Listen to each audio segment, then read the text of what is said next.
তেওঁলোক ইয়াৰ যিজন আছে নয়ন ডেকা, নিৰ্মল কলিতা, তেওঁলোক যিজন আছে এওঁলোক ভেটেৰেন ক্ৰিমিনেল সিহঁতৰ মানে আমি মেঘালয়ৰ ডাইৰেক্ট মানুহৰ কণ্টেক্ট পাইছোঁ আৰু বেলেগ লিংকো পাইছোঁ আমি অকণমান।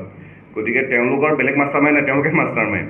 তেওঁলোকে খালি তেওঁলোকৰ লিংকটো কৰে, কোনোবাই এটা এৰিয়াত কৰে, কোনোবাই মেঘালয়ৰ এইটো এৰিয়া চায়, কোনোবাই ইয়াত চায়।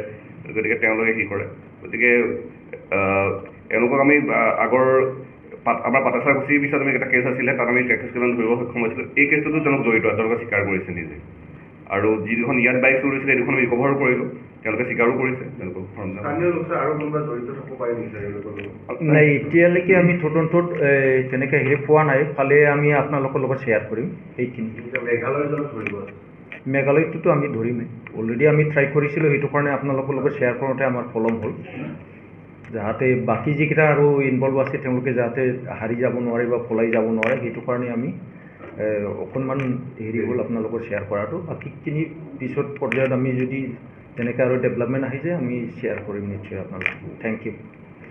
আচ্ছা, আপোনালোকে জানে যোৱা 29 তাৰিখ মাৰ্চ মাহত আপোনাৰ বজালীত পাঠশালা থানাৰ আণ্ডাৰতে সুন্দৰপুৰ বুলি জেগা কয়, ৱাৰ্ড নম্বৰ 10, দীপক ডেকাৰ বিবাহ ভৱনৰ পিছফালে ভাড়া ঘৰত এটা বাইক চুৰি হৈছিলে। সেইমতে সেই সংক্ৰান্তত আমি তদন্ত কৰিলোঁ, CCTV ফুটেজ কৰি চালোঁ। তাৰপিছত আমি গম পালোঁ যে যিকেইটা ল'ৰাই ইনভলভ হৈ আছে, তো সেইটো সংক্ৰান্তে আমি তদন্ত কৰিলোঁ। তদন্ত কৰি পেলাই আমি এতিয়ালৈকে 6জন ল'ৰাক আমি ধৰিবলৈ সক্ষম হৈছোঁ।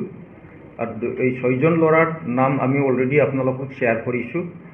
তাৰপিছত আমি তদন্ত কৰি পালোঁ যে মেঘালয়ত আমাৰ অসমীয়া ল'ৰা এটাই খাচীয়া ছোৱালী বিয়া পাতি তাত শ্বেল্টাৰ লৈ আছে মেঘালয়ত। তো আমাৰ আচল ঘটনাটো হ'ল কি, ইয়াত হেৰি ল'ৰাবিলাকে যিকেইটা বাইক লিফ্টাৰ বাইক চুৰিৰ লগত জড়িত হৈ আছে, তেওঁলোকে বাইকটো চুৰি কৰি পেলাই মেঘালয় নাম্বাৰ প্লেট লগাই বৰ্ণিহাট হৈ মেঘালয়ত বিক্ৰী কৰে। তাৰপিছত যিজন মেঘালয়ত ল'ৰা অসমীয়া ল'ৰা, কিন্তু তেওঁ খাচীয়া ছোৱালী বিয়া পাতি পেলাই তাতে ছেটেল হৈছে। একেতে বাকী যিমান অসমৰ পৰা বাইক চুৰি হয়, বাইক হওক স্কুটি হওক, সেইকেইটা গাড়ীকেইটাক মেঘালয় নাম্বাৰ প্লেট লগাই বাহিৰত বিক্ৰী কৰে। তো সেই গেংটো আমি গোটেই গেংটো আমি ধৰিবলৈ মোটামুটি সক্ষম হৈছোঁ, এক্সেপ্ট এই মেঘালয়ৰ ল'ৰাটো আমি পোৱা নাই।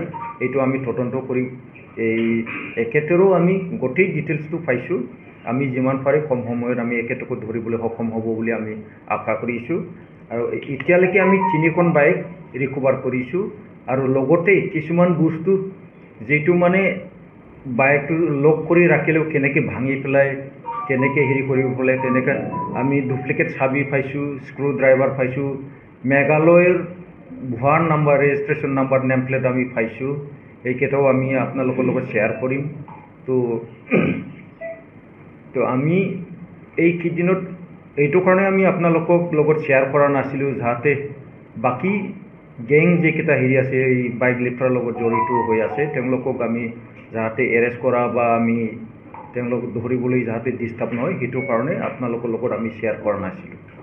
কিমানমান বাইক চুৰি